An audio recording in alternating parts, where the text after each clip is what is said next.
the work that you are undertaking, maybe some of the most important work that's being done in Minnesota, maybe in its history, trying to develop a plan for a blueprint of equity and inclusion for all of us. So, again, this is not hyperbole. I sincerely believe 20 years from now, the effort and the work that you're committing yourselves to undertake here may have an impact that future generations are going to look back and say this was a turning point for Minnesota. Before I begin my remarks in earnest, let me give you some background about myself. I caught a little bit of the two speakers here to my right, and I appreciate it for the discussion on intersectionality. So for myself, I was born in Omaha, Nebraska. I went to grade school in Rolling Meadows in Schaumburg, Illinois.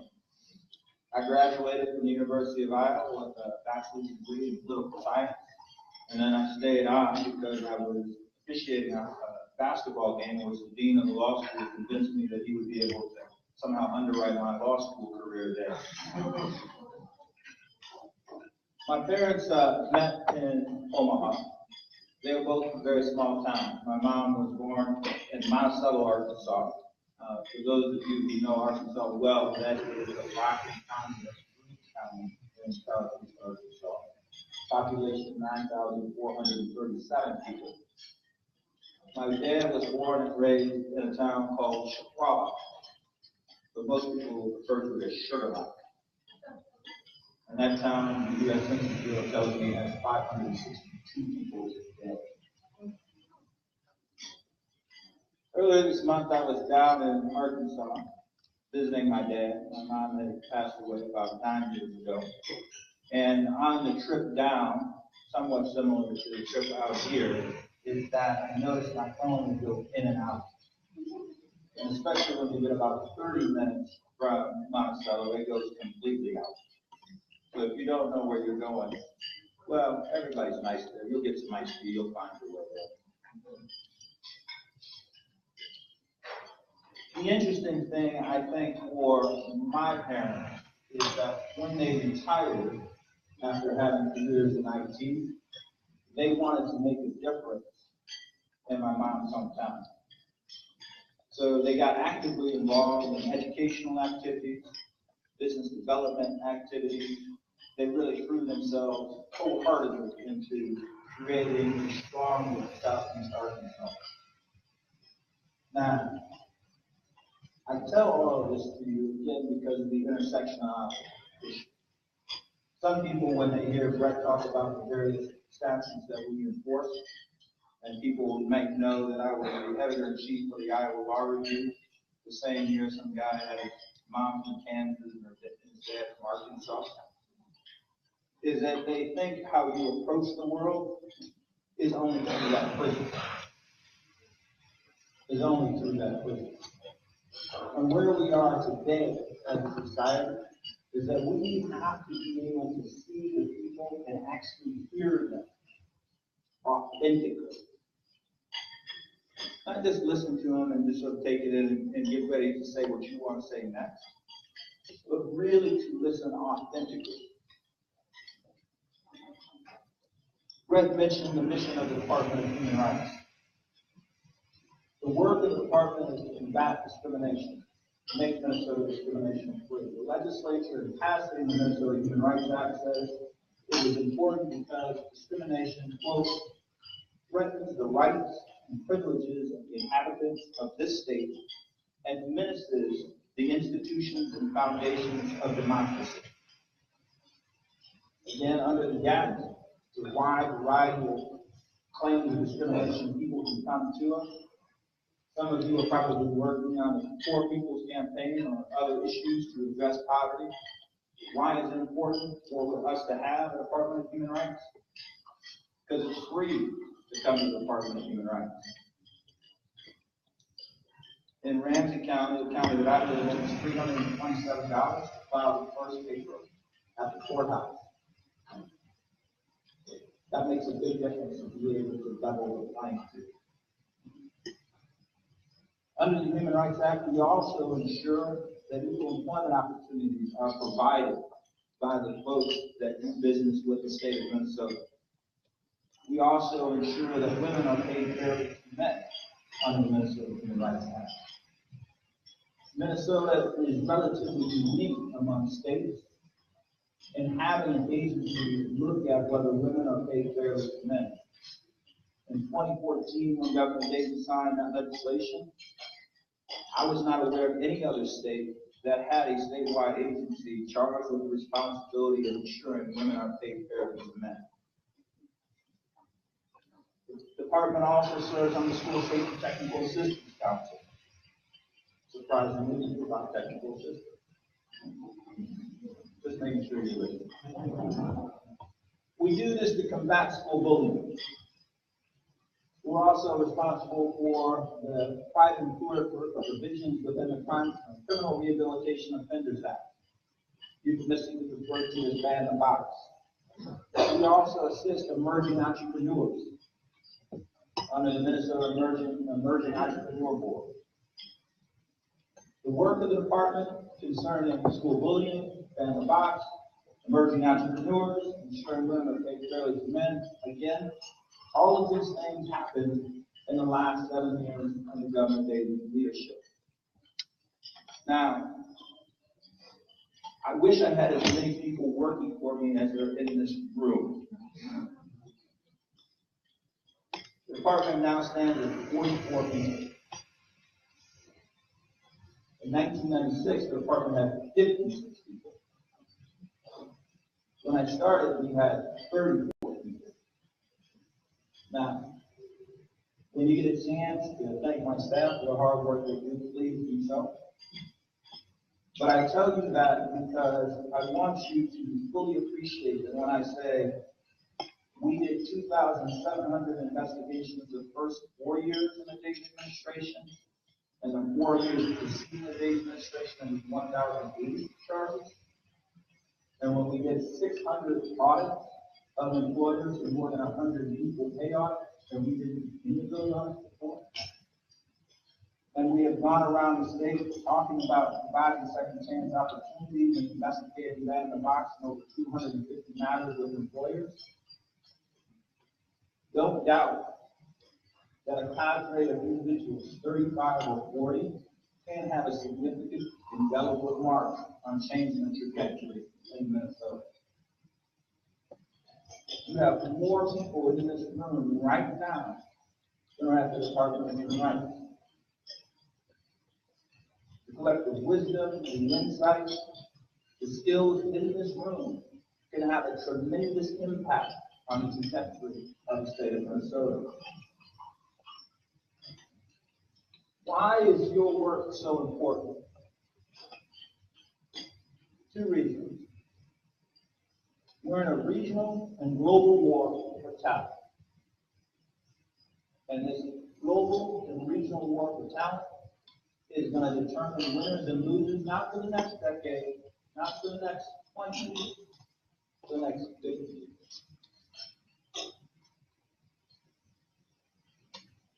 Secondly,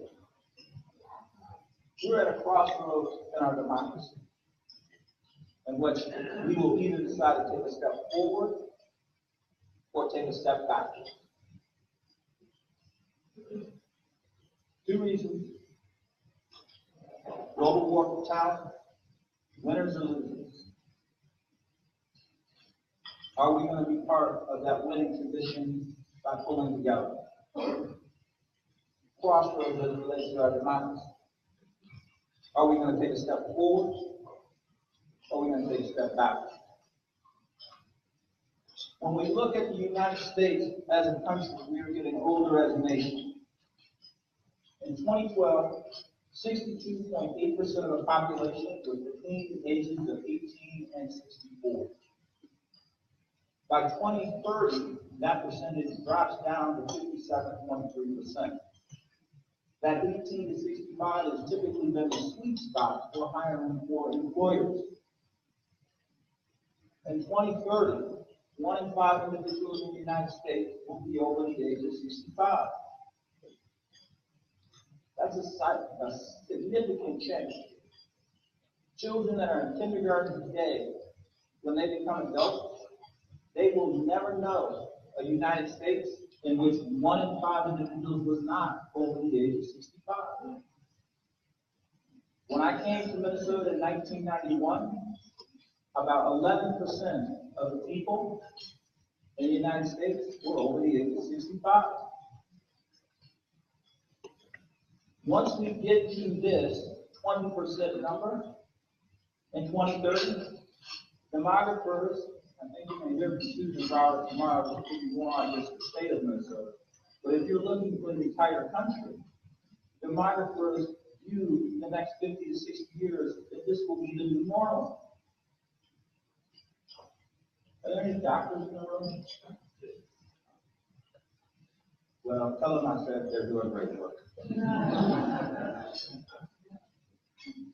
When I started as commissioner, 5.9 million people in the United States were over the age of 85. In 2030, demographers are projecting that 19.6 million people in the United States will be over the age of 85. Now, I saw within your materials you're talking about child care. An idea for you to think about, maybe just to expand that to family care. Now, again, that's one thing concerning demographic change. Then there's also racial ethnic demographic change that's going on. As a point of illustration, the Federal Department of Education indicates in 2014, children of color became the new majority of America's public schools. Over the last 20 years, the number of Hispanic public school children has more than doubled. Students which would identify under the federal standards for race and ethnicity as Asian American, that population has increased by 56%. We've seen more modest increase for American Indian and African American children. And we've seen a decrease in public schools for kids who would identify white, not Hispanic origin.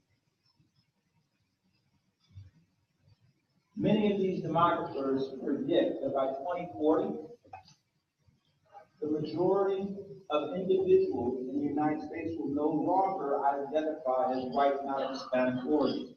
And I dare say there's probably some of you who had conversations with friends of yours that that's made them a little nervous.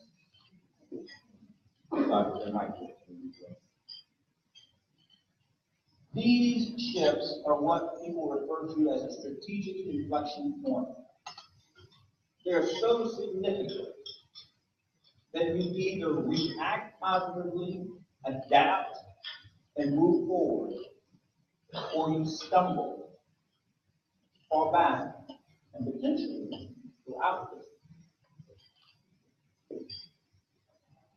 Again, when I cut my teeth as an attorney back in 1991, I cut it in the area of employment law. Are there any HR professionals in the room? I say this with all sincerity, is that the work today is much harder than it was in 1991. Because there was so many applicants available to come in to that. That we no longer have that luxury.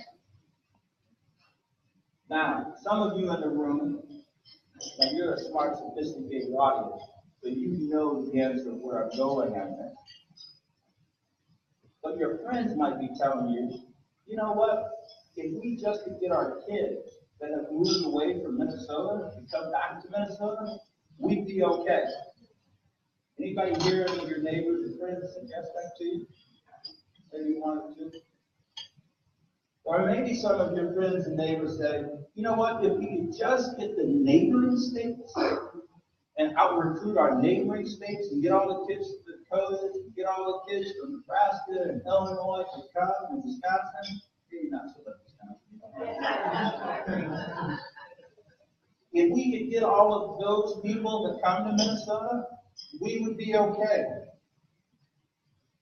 Now, I hope you tell them what I tell them. Great. Get all those people to come. And then we're going to need a whole bunch more.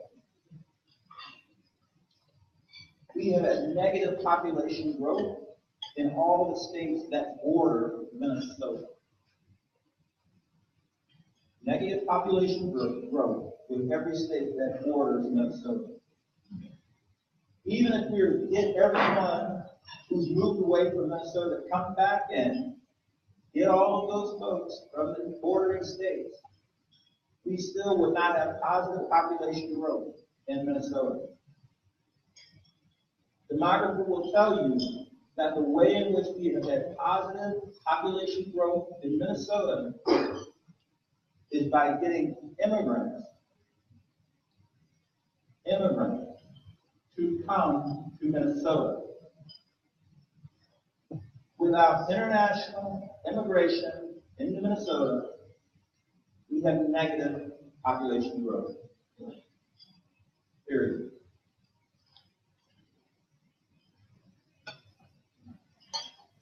What is the challenge? Why is it important for us to be welcoming? There is a recent study by the University of Minnesota entitled Immigrants in Minnesota's Workforce, which was published in January 2017. I think the two most significant findings of the report: first, during the last decade in Minnesota, without international immigration into Minnesota, each year, more people would have left the state than would have come to the state of Minnesota.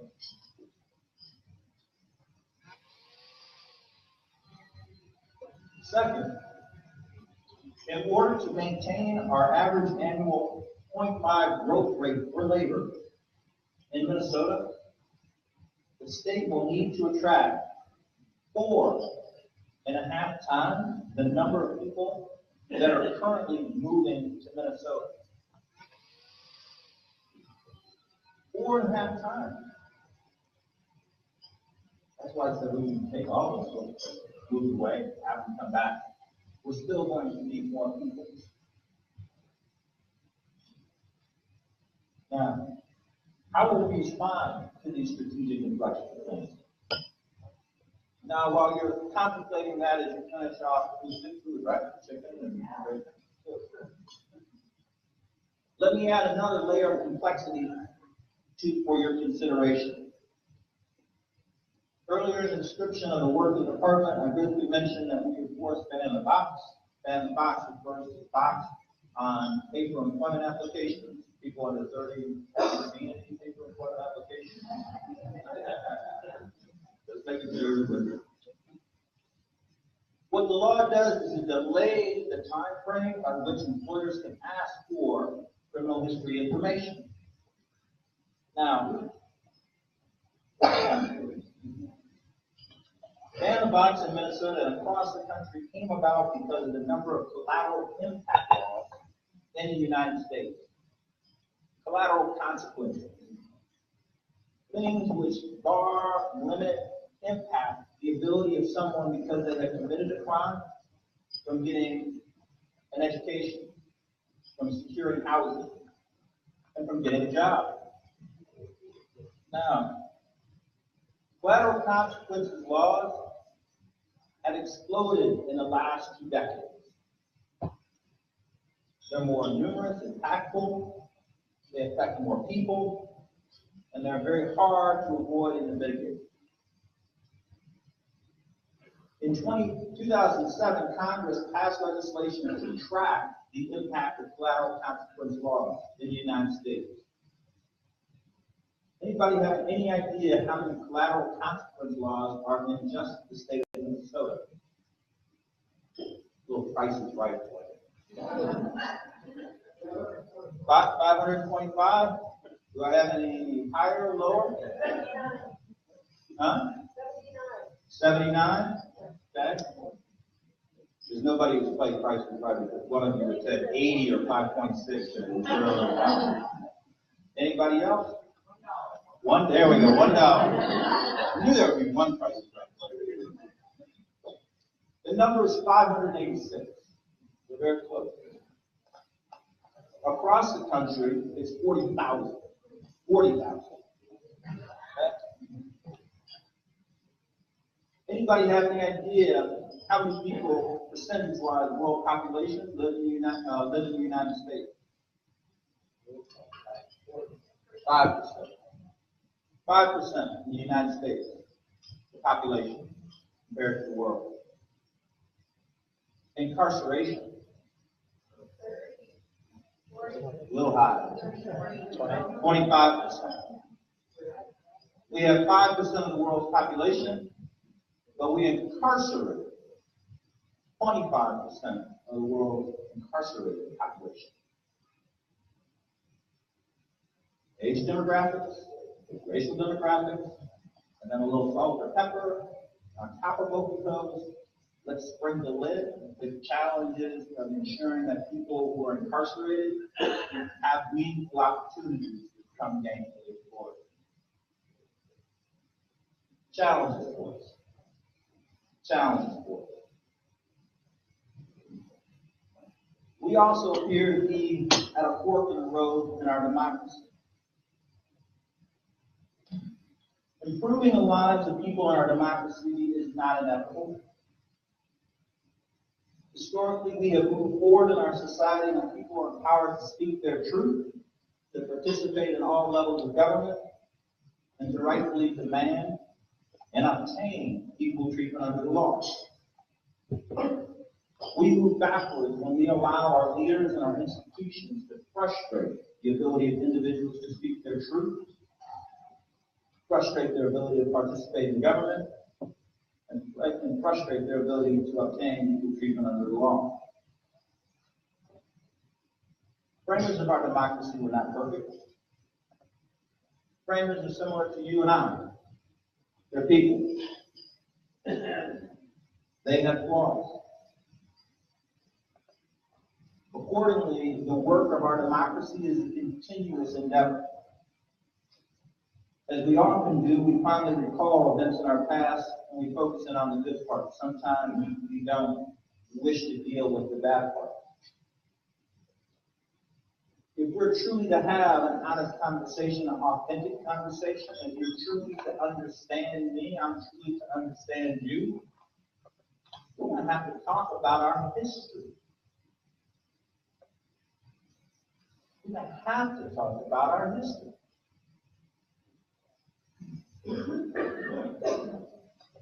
Women in this room know that they have been denied the right to vote for a longer period of time than they've had the right to vote in our country. That's significant. We've had situations in which we have savagely taken away land from Native American people. How do we deal with that? How do we have that reconciliation? There's a reason why Spike Lee named his production company 40 Acres and a Mule.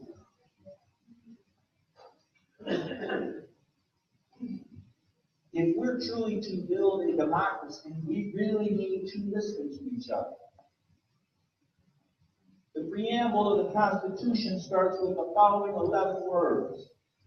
We, the people, in order to form a more perfect union. When I think of these words, I think of the framers striving to achieve perfection.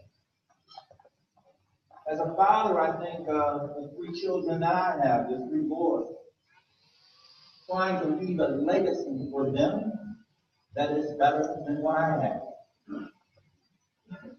Is that a value that everyone in the United States shares?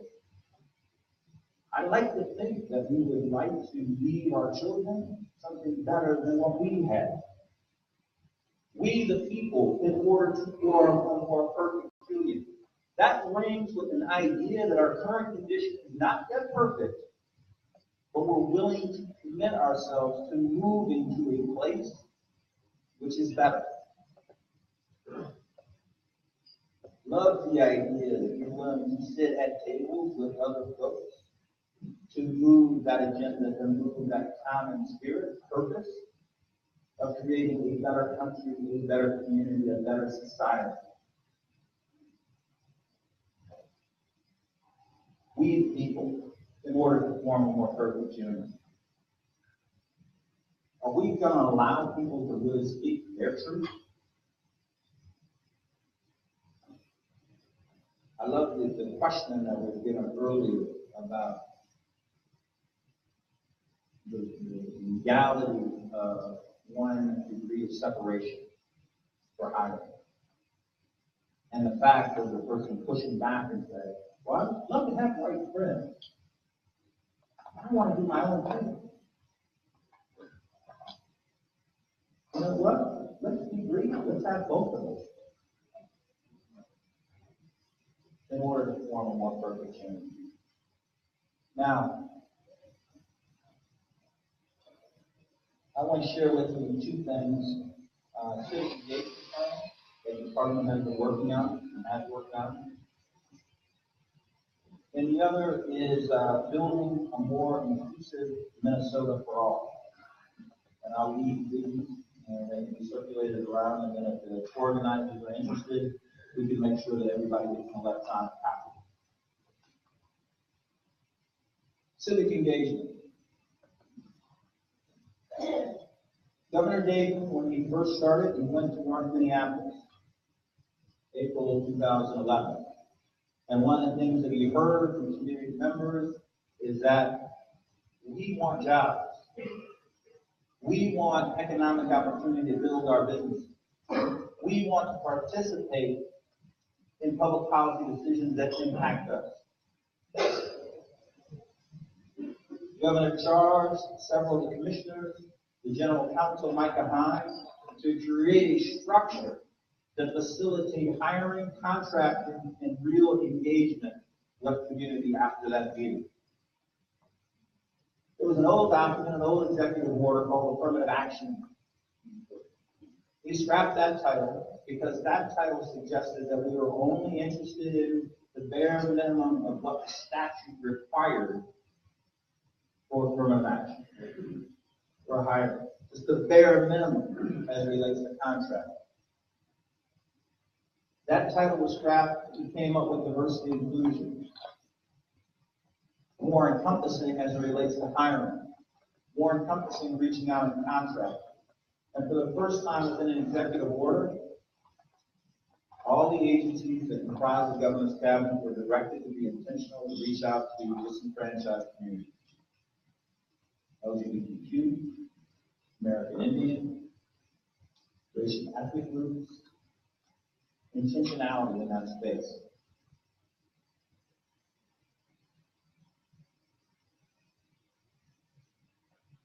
We're just beginning that process. A lot of work has happened. A lot more work needs to occur. We've provided more than 40 trainings for agencies. We've provided opportunities for people to do a deeper dive from a metric standpoint to understand what civic engagement means. Earlier in the conversation that I heard here today, people were talking about how do you have meetings, how do you have a welcoming environment for community. That was one of the key points within the civic engagement plan.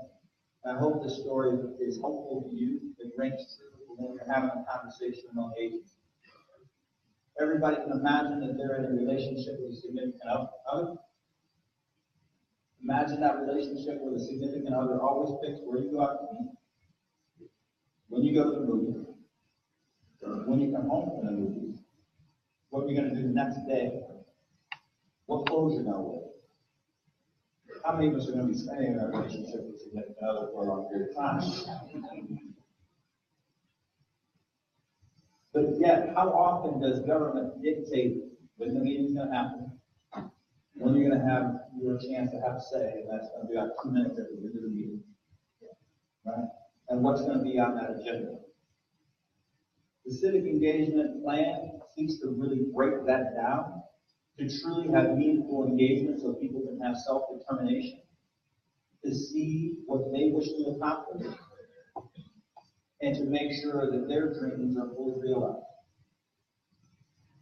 The work that you're doing, being intentional in calling that out, is significant. When I go around the state, when people are working on civic engagement and they're talking about that they want to be intentional and hear from the community, you need starting for that. I encourage you to double, no, triple your respective effort to really make sure that policymakers understand that you have taken the time to hear authentically, to listen to people, and that you can carry that forward. Now, the Building Inclusive Minnesota report. Now I'm stop because I've gone way too long. I was a little fired up listening to what was going on in the world on the radio. I don't know why.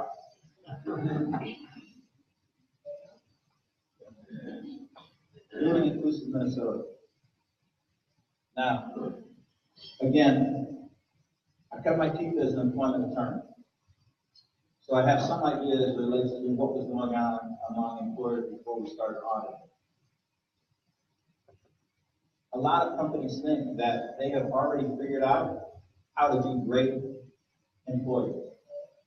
They have figured out how to maximize retention. And what have we found out in this Building Inclusive Minnesota report when we started doing the auditing is that about 30% of the companies don't have the CEO talk about creating an inclusive environment.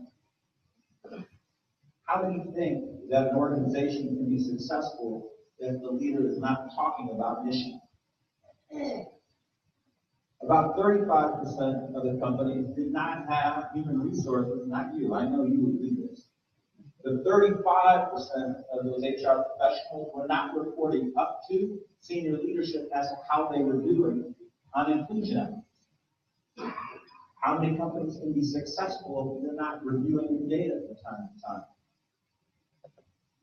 80% had identified key stakeholders to partner with within the community, such as like Summit OIC or the YWCA or other organizations like that.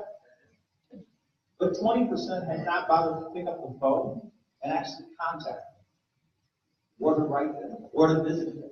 They had just simply written the plan. There were some that had advertised the visual advertising.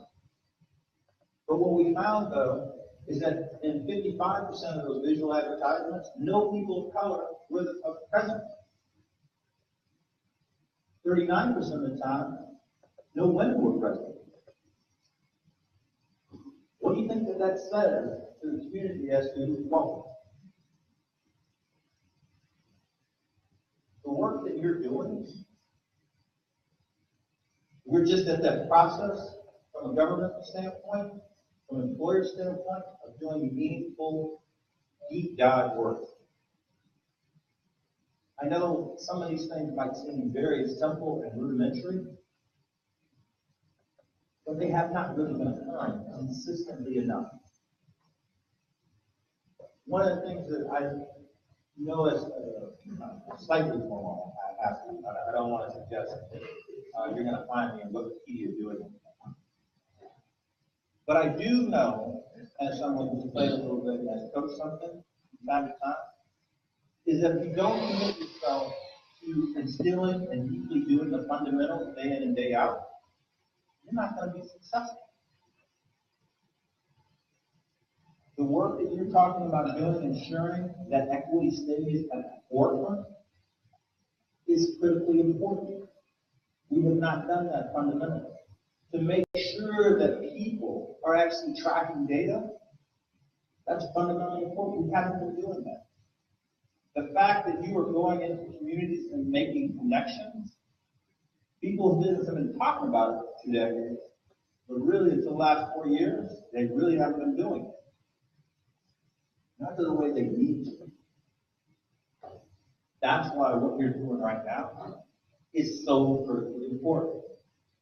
Mapping that blueprint out, showing the respective plan. The last thought I will share with you, and I'll be done. People are a little scared. I know. People are a little scared. I'm very similar to a group. I feel pretty good managing that group. But then these experts come in and they tell me I've got to manage this group that does Native American woman. I don't know who I share with a Native American woman. What do I share with this person over here? I'd rather just the people who look like me, the people that were born normal. That's who I want to manage.